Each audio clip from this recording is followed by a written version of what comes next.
The countdown's on to the Vancouver 2010 Winter Olympics, but the world is a much chillier place than when Canada won the bid back in 2003.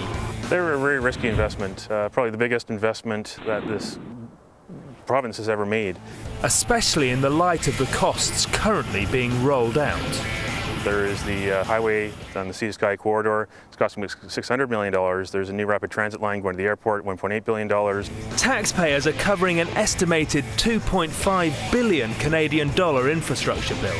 But it's up to VANOG, the organising committee, to raise the operating costs, principally through sponsorship. 6 months ago, we were projecting we would blow through our numbers and have many more sponsors than we ever thought of. But with the downturn in the economy, we've lowered our expectations a little bit. However, some of the key sponsors are themselves facing difficulties. General Motors is one such example. But obviously, what happens in the U.S. will drive how their organization does around the world. But at this stage, they've provided us with everything they've needed to, that their contract requires, and every indication is they plan to continue on. Tourism Vancouver, meanwhile, believe the Olympics are already having a positive effect.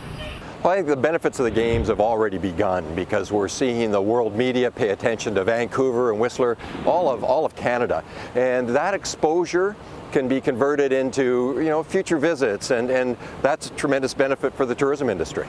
A tourist industry that brings in $9.8 billion Canadian to British Columbia every year.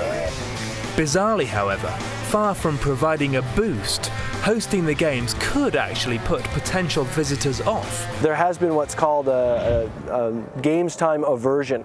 So there's perceptions that either it will be difficult to get around, or it will be too congested, or it may be costly. This is normal business for us to welcome the world.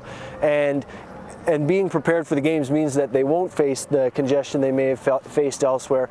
So while authorities do anticipate a slight dip in visitor numbers, 95% of Whistler's terrain will remain open to the public, and getting around the mountains will be made a lot easier with the new peak-to-peak gondola. Spanning 4.4 kilometres, the unsupported distance between the two central pylons is a record-breaking 3,024 metres, and it's 436 metres above the ground at its highest point. In engineering terms, it's a triumph. But financially, could it be a failure? It's a long-term investment. This lift will be here for our lifetimes or longer.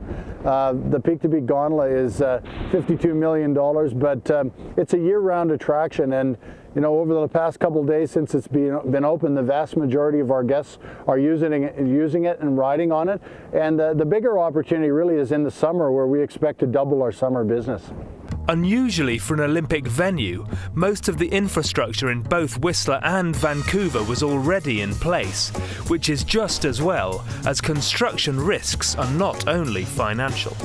Building for the Olympics is not only expensive, it can be very dangerous as well. So if you're working down in the woods today, just be careful who you pass your drill to.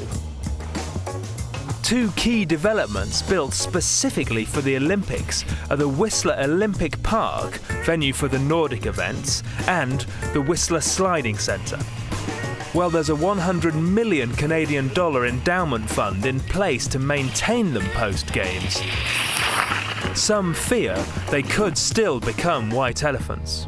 Those two sites, unlike Calgary, are not near colleges or universities, and they're not very close to major transportation hubs like an airport. Whistler itself was originally conceived with the Olympics in mind and has waited since the early 1970s for its chance to shine. All that now remains is for Canada's athletes to bring home the gold.